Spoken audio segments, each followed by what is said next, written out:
नमस्कार दोस्तों, उत्थान क्लासेस के वीडियो लेक्चर्स प्रोग्राम में मैं अभिषेक आनंद गुप्ता फिर से आप सभी का स्वागत करता हूं। तो अगर आप इस वीडियो पर नए होंगे तो इससे पहले संविधान के 8 वीडियोस और तैयार हो चुके हैं जो एम लक्ष्मीकांत सर की पुस्तक पर आधारित है। इसके अलावा एनसीईआरटी के कुछ पोर्शंस मैंने डाल करके उसको और भी ज़्यादा अच्छा कवर किया हुआ है, तो उसको जाकर के पहले देखिएगा, उसके बाद इस वीडियो पर आइएगा, ठीक है। इसके अलावा वीडियो को पूरा देखिएगा, उससे मुझे मोटिवेशन मिलता है। और इसका उद्देश्य, इस वीडियो का उद्देश्य मैंने पहले भी बताया और आज भी कह रहा हूँ कि जो दूरवर्ती क्षेत्रों में रहने वाले जनजातीय क्षेत्र के और दूरवर्ती क्षेत्र के जो स्टूडेंट्स हैं, जो इतना गहरे नॉलेज वाले संविधान विषय की तैयारी नहीं कर सकते, उन्हें नहीं करवाया जा सकता या अवेलेबल नहीं हो पाता, उनके लिए मैंने ये वीडियो सीरीज शुरू की है ना।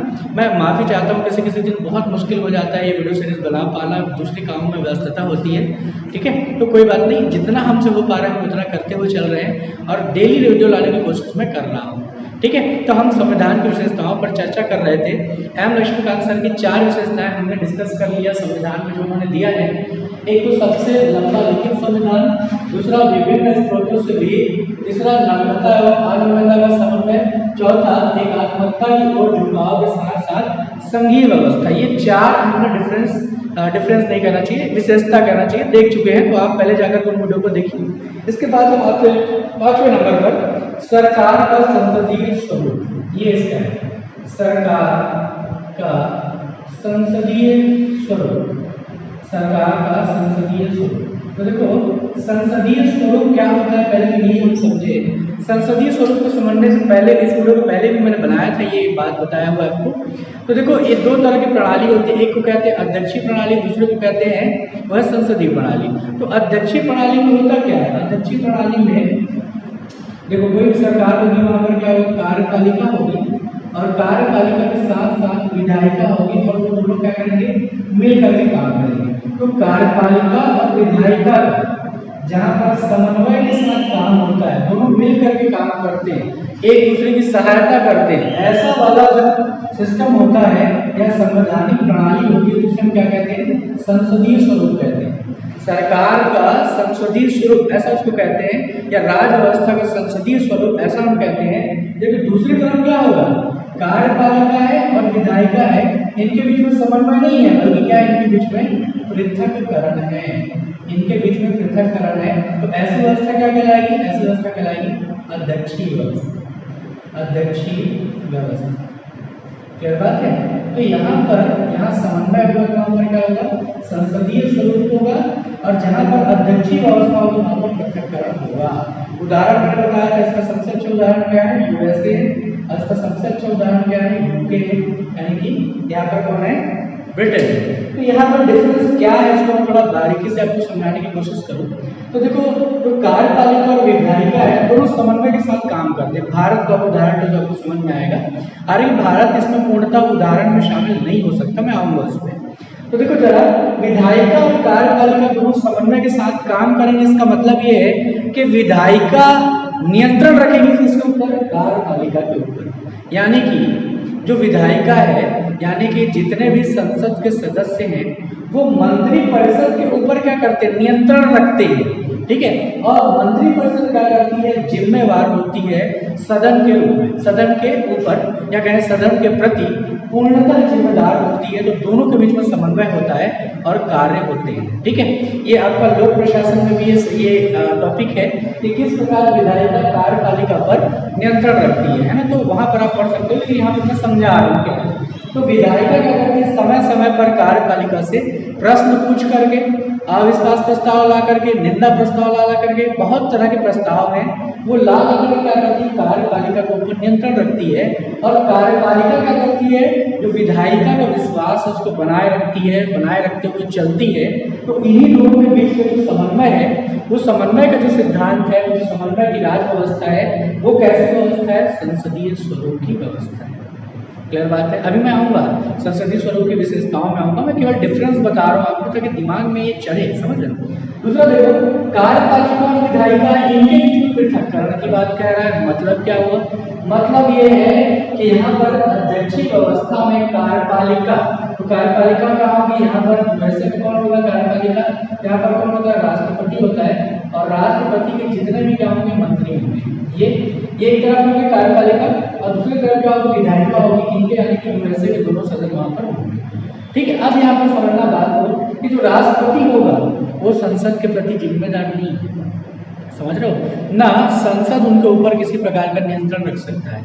इसलिए देखा होगा कि जो अमेरिका के राष्ट्रपति होते हैं, जैसे पहले अभी थे है ना, अब तो जो बाइडेन आ गए, इसके पहले कौन थे, ट्रम्प थे। तो डोनाल्ड ट्रम्प को अगर आप ध्यान से देखो तो बात पता चलेगा, अपनी बेटी को, अपने दामाद को, सबको उन्होंने क्या कर रखा है, सबको उन्होंने प्रधानमंत्री बना मतलब मंत्री बना रखा हुआ था, है ना, विभिन्न प्रकार के। तो ऐसा कर सकते हैं क्यों, क्योंकि वहाँ पर विधायिका का कोई नियंत्रण नहीं है और राष्ट्रपति की पूर्णतः मर्जी चलती है किसके ऊपर, मंत्रिपरिषद के अनुसार, और क्या करता है, स्वतंत्र रूप में कार्य कर रहा होता है। ठीक है, लेकिन भारत में ऐसा चल नहीं सकता। अच्छा, भारतीय इसको अपना भी नहीं सकते थे। यहाँ तो क्या है, भाई भतीजावाद, लंबा लंबा भाई भतीजावाद, समझ रहे हो, तो यहाँ पर तो ये संभव नहीं था।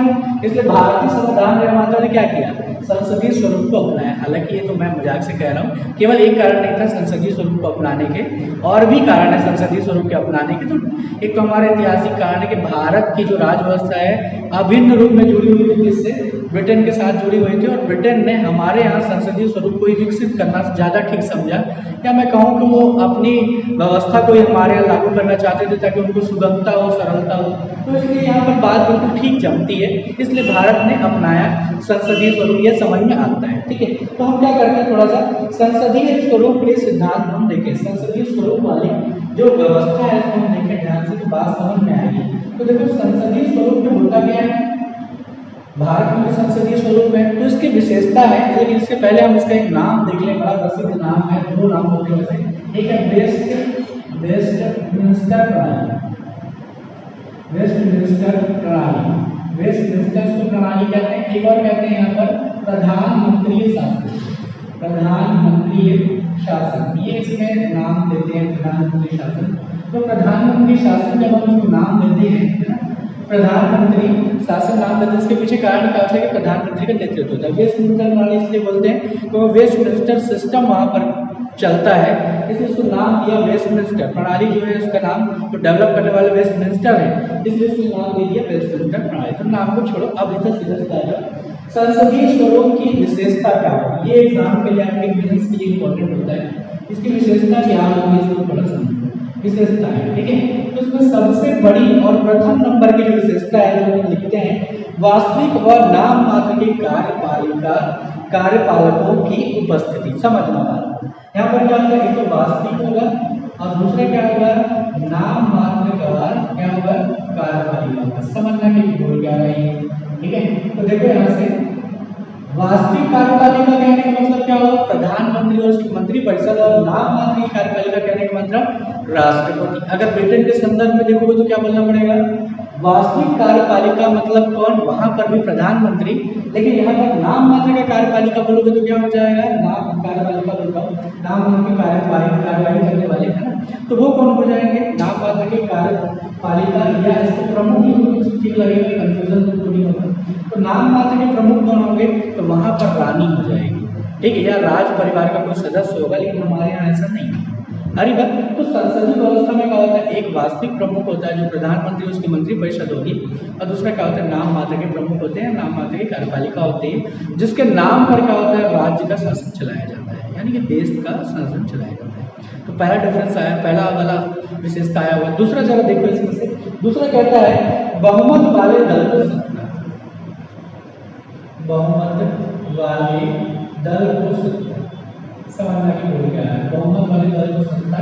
इसका मतलब है कि जिसको बहुमत मिलेगा, फर्स्ट पास द पोस्ट इसको बोलते हैं, जिसको ज्यादा बहुमत मिला उसको क्या है ना, जिसको ज्यादा बहुमत मिला उसकी सरकार, है ना, जिसकी लाठी उसकी भैंस। ठीक है, यही इसमें कहावत चलता है। तो यहाँ पर जहाँ पर जिसको बहुमत मिलेगा उसको क्या कर देंगे, दे देंगे, भले बहुमत क्या हो 100% जो जनता है उसका 50% हिस्सा क्यों ना हो, लेकिन क्या करेंगे, दे देंगे सरकार बनाने। ठीक, ये इसकी कमी है, क्या कहते हैं।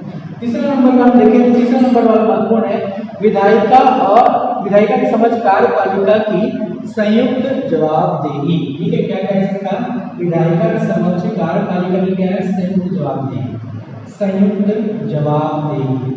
मैं अभी इसको बता रहा था ना कि यहाँ पर क्या होती है, विधायिका के प्रति जो कार्यपालिका है वो संयुक्त रूप से क्या होती है, जिम्मेवार होती है। तो संयुक्त रूप से जिम्मेवार होती है ऐसा मैं कह रहा हूँ, इसका मतलब क्या है, संयुक्त रूप से जिम्मेवार है, इसका मतलब है कार्यपालिका को जब तक के, है ना, विधायिका से विश्वास प्राप्त है, या मैं ऐसा कहूँ तब भी ठीक है, विधायिका का विश्वास पात्र है किसको, प्राप्त है किसको, कार्यपालिका, तब तक वो क्या कर सकती है, तब तक वो संयुक्त जिम्मेदारी निभाएगी, जवाबदेही निभाएगी किसके प्रति, विधायिका के प्रति। तो ये एक सिस्टम है हमारे यहाँ का, इसको कहते हैं संसदीय व्यवस्था का एक स्वरूप। ठीक है, तो ये आपको समझ में आएगा। इसके बाद का देखो एक और है, विधायिका में मंत्रियों की सदस्यता। अब ये बड़ा इजी है ना, मंत्रियों की सदस्यता। तो मंत्रियों की सदस्यता कहने का मतलब क्या होता है, इसका मतलब है कि भाई चाहे कोई मंत्री बन जाए कोई दिक्कत नहीं है, लेकिन होना चाहिए उसको क्या, विधायिका के किसी न किसी एक सदन का उसको क्या होना चाहिए, किसी न किसी एक सदन का उसको सदस्य होना चाहिए, तब तो काम चलेगा, अन्यथा काम नहीं चलेगा। इसलिए कहा है यहाँ पर मंत्रियों जो है उसकी सदस्यता कहाँ पर होनी चाहिए, विधायिका के अंदर होनी चाहिए, संसद के अंदर होनी चाहिए। ठीक है, इसके बाद 5वें नंबर पर देखो जरा, एक और आ जाएगा 5वें नंबर पर, वो है प्रधानमंत्री या मुख्यमंत्री का नेतृत्व, पीएम या सीएम का नेतृत्व। तो ये हम जानते हैं ना, प्रधानमंत्री का नेतृत्व केंद्र स्तर पर होता है हमेशा, और मुख्यमंत्री का नेतृत्व कहाँ पर होगा, मुख्यमंत्री का नेतृत्व होगा राज्य स्तर पर। तो ये होता है ना। इसके बाद एक चीज और बचा, वो क्या है, तो यहाँ पर से निचले सदन का विघटन, ये इसमें 6वां पॉइंट, निचले सदन का विघटन, ये बड़ा महत्वपूर्ण है, इसको समझ करके रखना। ठीक है, क्या बोल रहा है, निचले सदन का विघटन। कभी सोचो कि जो निचला सदन होता है उसका विघटन की व्यवस्था क्यों की जाती है, तो देखो कोई भी जो प्रतिनिधि है वो लंबे समय तक के जनता के प्रतिनिधित्व नहीं कर सकता, या मैं कहूँ कि पसंद का नहीं हो सकता।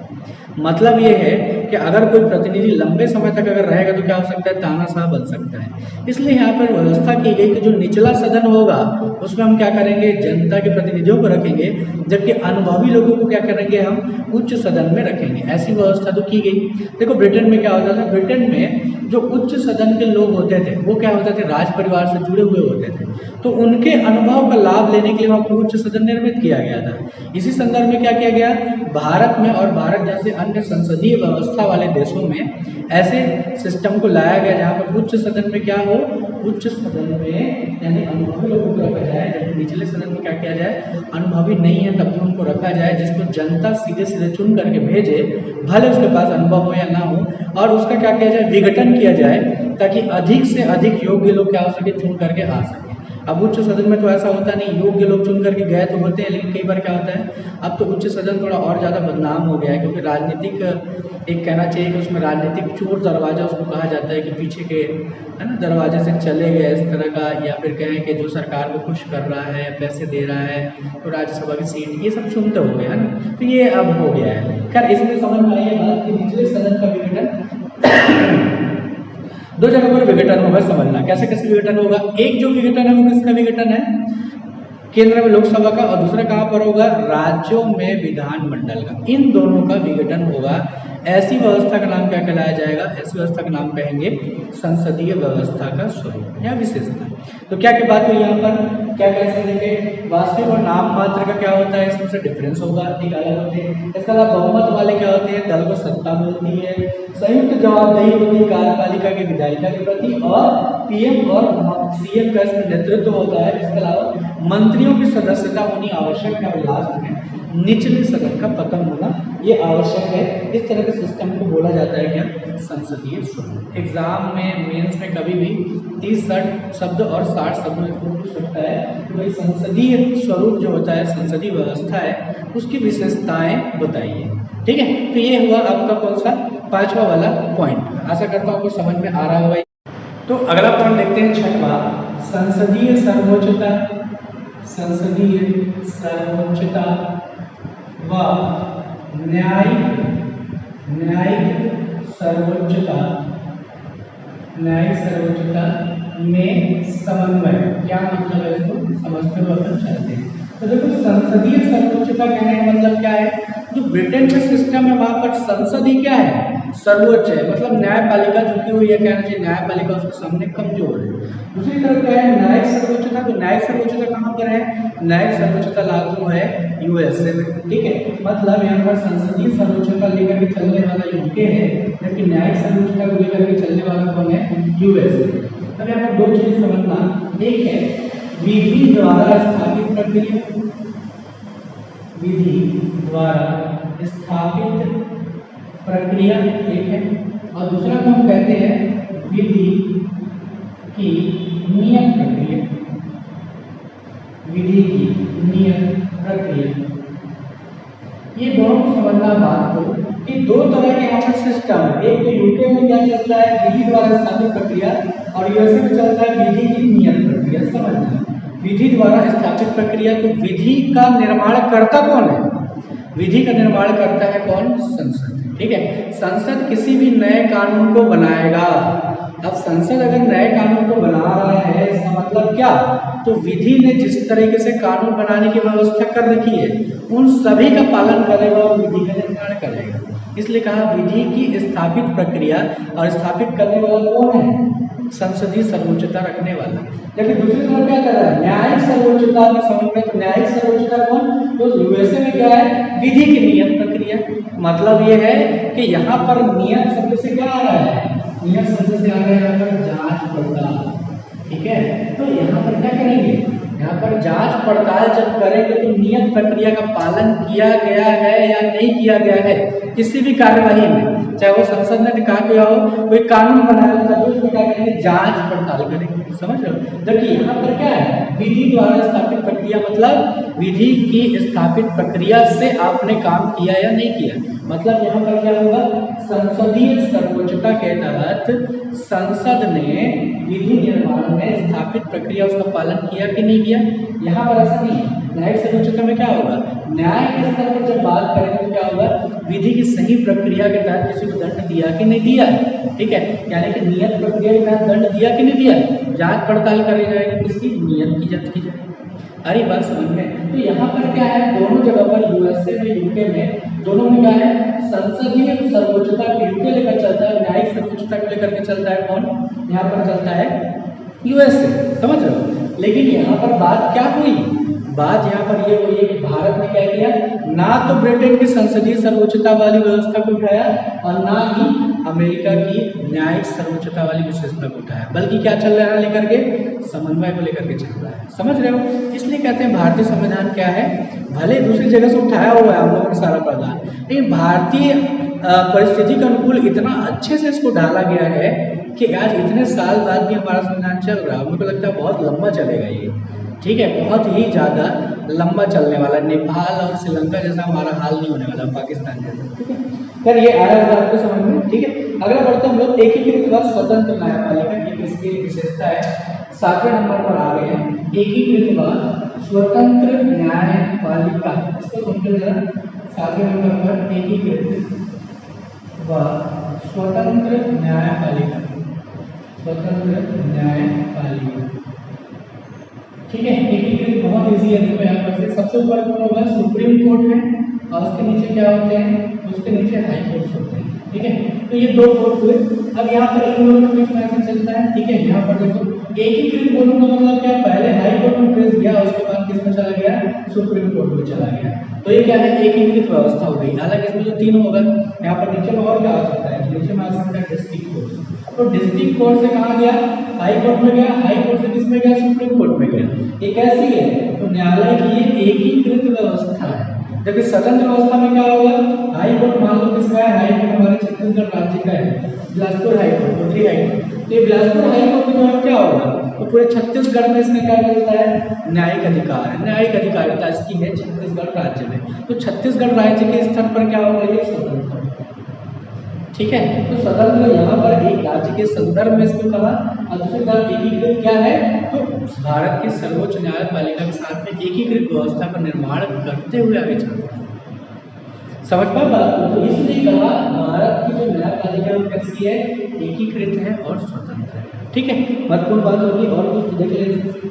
इसके अलावा यहाँ पर ठीक है। संघीय कानून और संघीय न्यायपालिका, देखो यहाँ से थोड़ा समझो, संघीय कानूनों को लागू करने की शक्ति किसको है?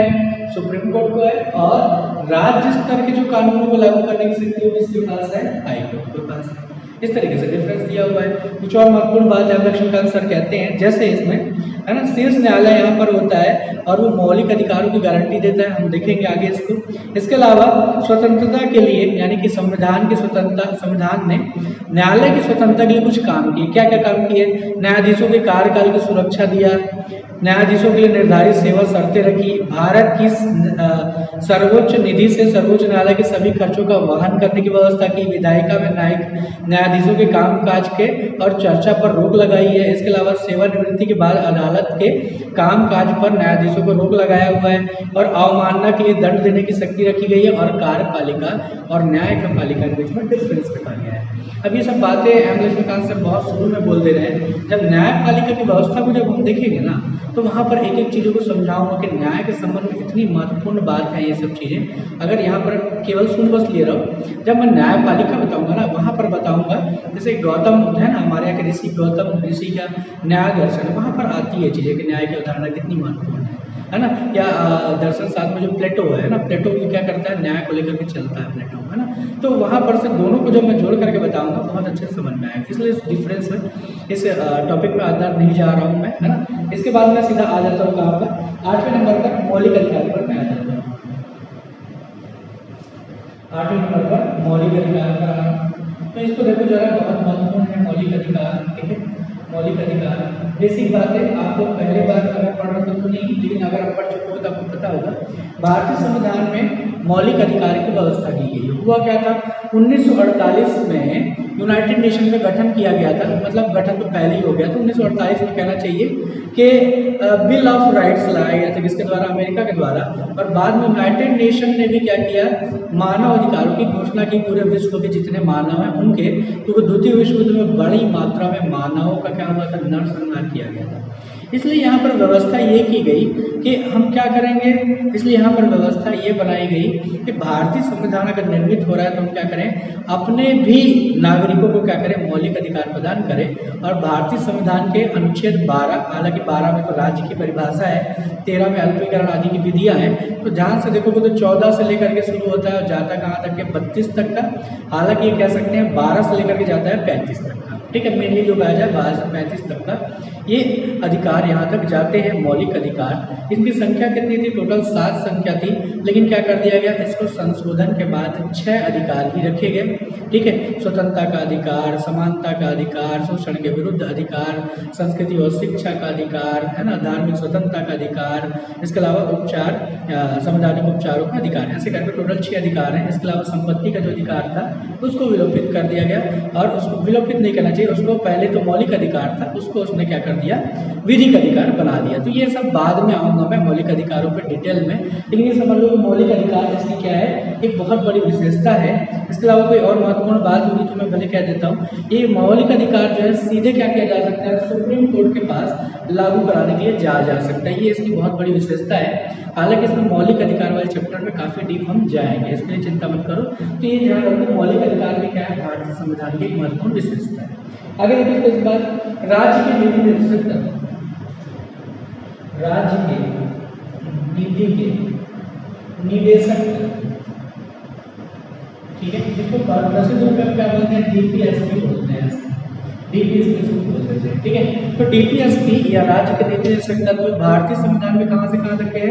तो अनुच्छेद नंबर 36 से शुरू होता है। हालांकि 36 में भी क्या है? राज्य की परिभाषा है, वही दोहराया गया। और 37 से लेकर के शुरू होता है और जाता है 51 तक के। ठीक है, 51 तक के जाएगा, 51 का में मौलिक कर्तव्य आ जाते हैं, 51 तक के जाता है। तो वहां तक के क्या है? राज्य के नीति निर्देशक तत्वों का उल्लेख किया गया। अभी बोलते क्या है? राज्य के नीति निर्देशक तत्व, समझना बात को। ठीक है, देखो जब भारतीय संविधान निर्मित हो रहा था उस टाइम पे समय क्या था? तो 1947 से पहले का 46, 47, 48 यही समय था इसका।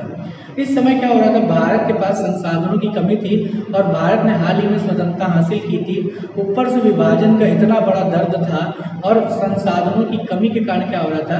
भारतीय संविधान निर्माता भारत के नागरिकों को बहुत बड़ी सुविधाएं देना चाहते थे, ऐसी ऐसी चीजें देना चाहते थे जो विश्व के स्तर के नागरिकों को मिल रही है, विकसित देशों के द्वारा दी जा रही थी, वो देना तो चाहते थे, लेकिन क्या करें, उस टाइम पे आर्थिक संसाधन नहीं थे। अब जैसे मान लो उदाहरण ले लो, उस टाइम पे भारतीय संविधान के निर्माता चाहते थे कि हम अपने नागरिकों को क्या करें, अपने नागरिकों को हम मुफ्त शिक्षा का अधिकार दें। ठीक है, अब मुफ्त शिक्षा का अधिकार वहाँ पर तो सपना है, क्यों, क्योंकि संसाधन ही नहीं है भारत के पास, तो करें क्या, तो यहाँ पर क्या कर दिया, निर्देश देना शुरू कर दिया कि हम क्या करेंगे, हम अभी ये नहीं काम कर सकते, लेकिन आने वाली जो सरकारें होंगी, यानी कि भारत की जो अन्य सरकारें होंगी, उनको हम क्या करते हैं, निर्देश देते हैं कि जैसे ही भारत सक्षम होता है आर्थिक दृष्टि से, तो क्या करेगा, शिक्षा का अधिकार दिलाएगा, ठीक बात है, काम का अधिकार दिलाएगा, ठीक है, महिला प्रसूति सहायता दिलाएगा, आगे चल करके क्या करेगा, भारत में सिविल संहिता लागू करवाएगा, है ना, समान सिविल संहिता, ठीक है, वो लागू करेगा, यूनिफॉर्म सिविल कोड लागू करेगा।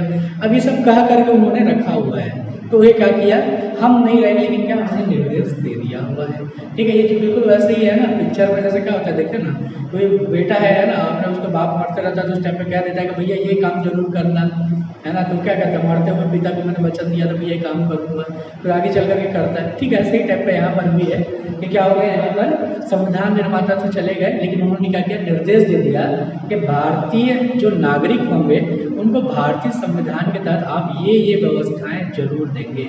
उसको हमने क्या किया, राज्य के नीति निर्देशक तत्व, निदेशक कौन है, यानी निर्देशक कौन है, यहाँ पर हमारे संविधान निर्माता यहाँ पर निर्देशक थे, और इन्होंने निर्देश दिया इसको राज्य। राज्य कहने का मतलब है यहाँ पर स्टेट नहीं है, ठीक है, राज्य का मतलब पॉलिटी में जो राज्य नागरिक संबंध होता है, आऊँगा उस पर भी, मैं उस पर भी आऊँगा, यहाँ पर नहीं जा रहा हूँ, डिफरेंस, ठीक है। राज्य का मतलब यहाँ पर समानता समृद्ध देश, आऊँगा मैं, जब यहाँ पर जाऊँगा ना तो राज्य में अंतर बताऊँगा, राज्य और देश में अंतर बताऊंगा, ठीक है, देश और राष्ट्र में अंतर बताऊंगा, ये सब टर्मिनोलॉजीज है, सब में डिफरेंस है, समझ लो, सब में डिफरेंस है, वो सब तुम्हें समझाऊंगा। लेकिन अभी देखो चीज़ों को समझो कि यहाँ पर क्या है, जो संविधान निर्माता भविष्य में हमें चीज़ें देना चाहते थे, उसको उन्होंने क्या किया, यहाँ पर निर्देशक तत्वों में लिख दिया कि आगे चल करके भारत में निर्मित होने वाली सरकारें क्या करेंगी, इनको प्रोवाइड कराएंगी, इनको उपलब्ध कराएंगी बाहर को जाकर, ठीक है।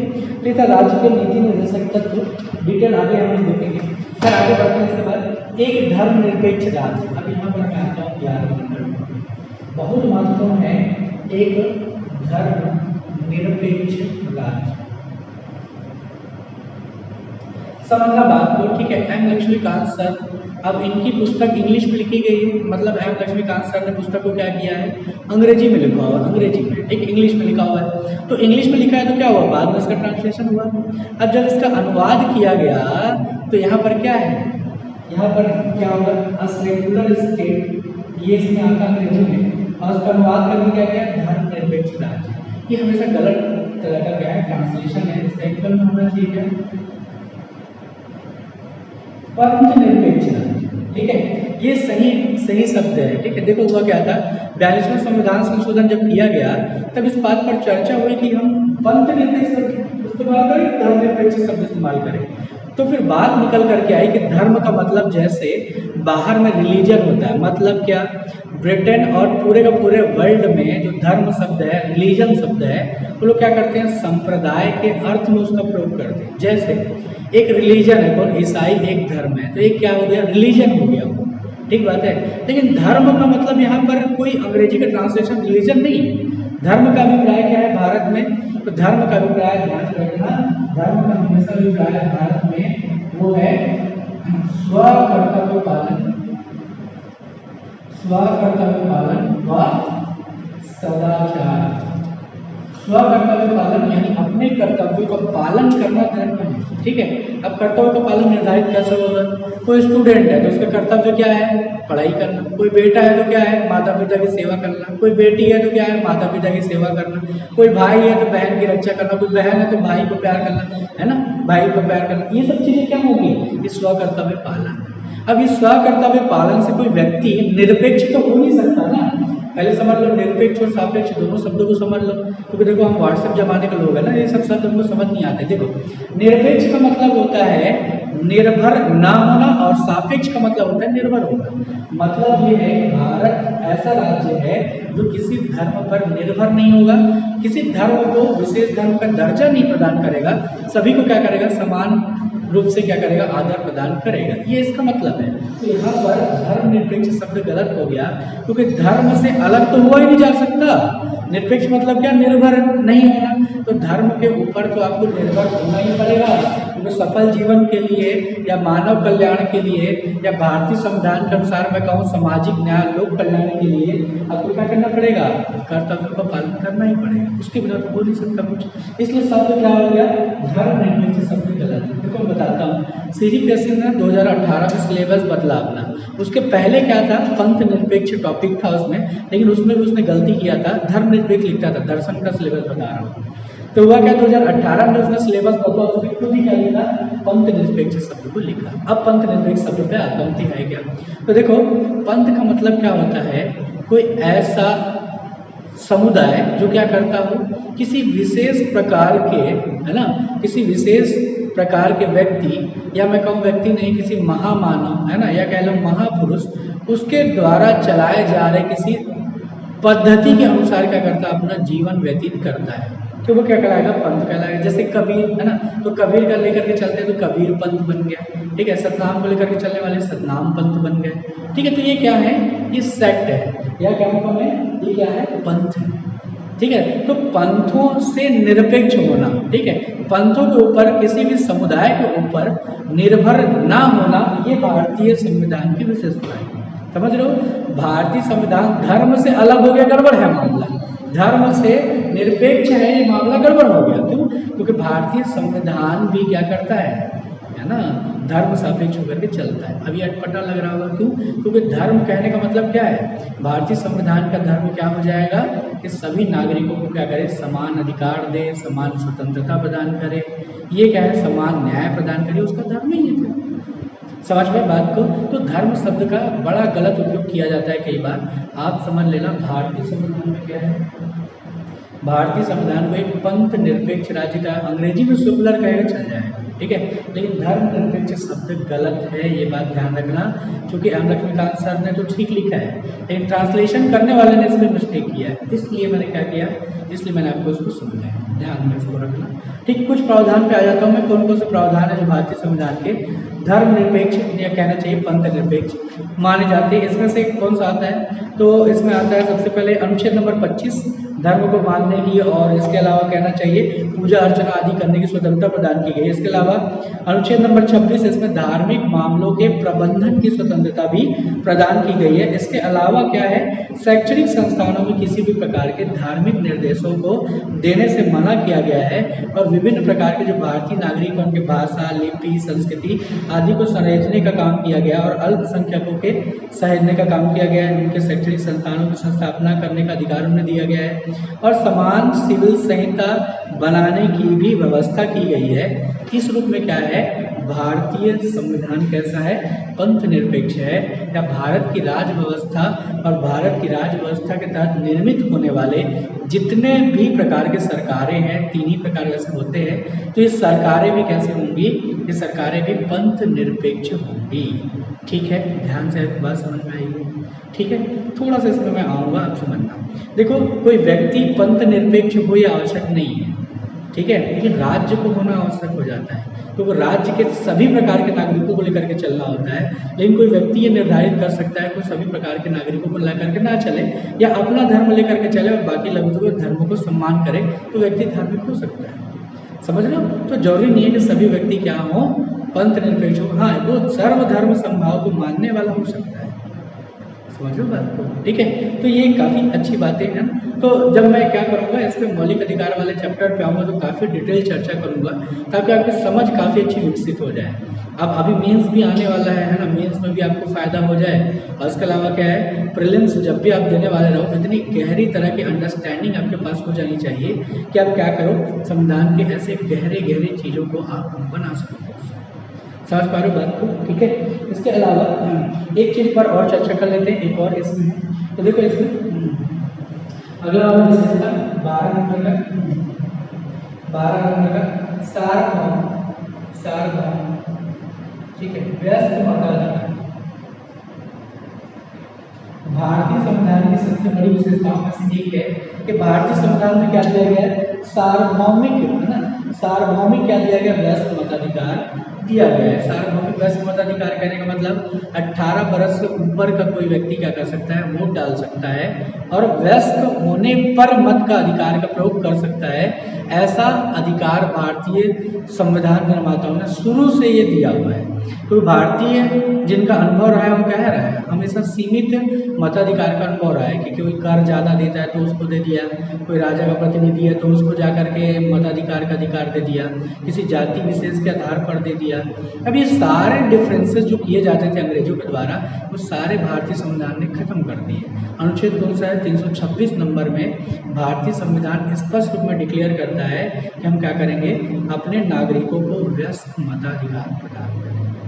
ठीक है, तो आशा कर रहा हूँ ये आपको समझ में आया होगा सार्वभौमिक वयस्क मताधिकार, है ना। इसके अलावा हम आ जाते हैं और कोई बात है इसमें एकल नागरिकता पर आ जाता हूँ मैं जरा। ठीक है, एकल नागरिकता ये भी हम थोड़ा सा देख लेते हैं। एकल नागरिकता बहुत आसान है, समझो। एकल नागरिकता यहाँ पर 13 नंबर क्या है, एकल नागरिकता क्या मतलब एकल नागरिकता। एकल और युगल दो होते हैं। नागरिकता दो प्रकार के होते हैं। पहले तो समझो कि नागरिकता क्या है, हालांकि एक अलग से भाग भी है उसको समझाऊंगा। तो नागरिकता का मतलब क्या है इसको समझो, किसी देश के मूलभूत अधिकारों को प्राप्त करने वाला व्यक्ति क्या कहलाएगा, उस देश का नागरिक कहलाएगा। जहाँ पर उसका जन्म हुआ है, जहाँ पर उसने नागरिकता या तो ग्रहण कर ली है या उसके माता पिता या उसके पूर्वज वहाँ पर निवासरत रहे हैं और अब वो एक देश बन गया है, तो वैसा व्यक्ति क्या कहलाएगा, नागरिक कहलाएगा। दूसरे शब्दों में समझना, राज्य क्या करे, राज्य अपने मानवों का, ठीक है, जिनको क्या है वो संवैधानिक अधिकार प्रदान करे, वो सारे के सारे मानव क्या कहलाएंगे, नागरिक कहलाएंगे। ठीक है, और जो उनको मिलने वाला अधिकार है वो क्या कहलाएगा, नागरिकता कहलाएगा। ठीक है, तो ये जो नागरिकता है, एकल नागरिकता दो टाइप की हो सकती है। एक तो जैसे अमेरिका में क्या है, दो टाइप की नागरिकता होती है, युगल नागरिकता उसको बोलते हैं। एक क्या होगा, देश की नागरिकता होती है, दूसरा क्या होगा, राज्य की होती है।